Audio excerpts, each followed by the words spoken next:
இஸ்ரேலின் தாக்குதலில் இரு கைகளையும் இழந்த முகமது அஜூர் என்ற 9 வயது பாலஸ்தீன சிறுவனின் படம் 2025ஆம் ஆண்டின் சிறந்த ஊடக புகைப்படமாக தேர்வாகியுள்ளது. கத்தார் நாட்டில் வசிக்கும் ஷமர் அபு எலுஃப் என்ற புகைப்படக்காரர் நியூயார்க் டைம்ஸ் இதழுக்காக இப்படத்தை எடுத்துள்ளார்.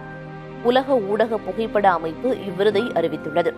என்னால் உன்னை எப்படி அணைத்துக் கொள்ள முடியும் என தாயிடம் அச்சிறுவன் கேட்டதாக படத்தை எடுத்த புகைப்படக்காரர் அபு எலுஃப் கூறியது நெகிழ வைக்கும் வகையில் இருந்தது.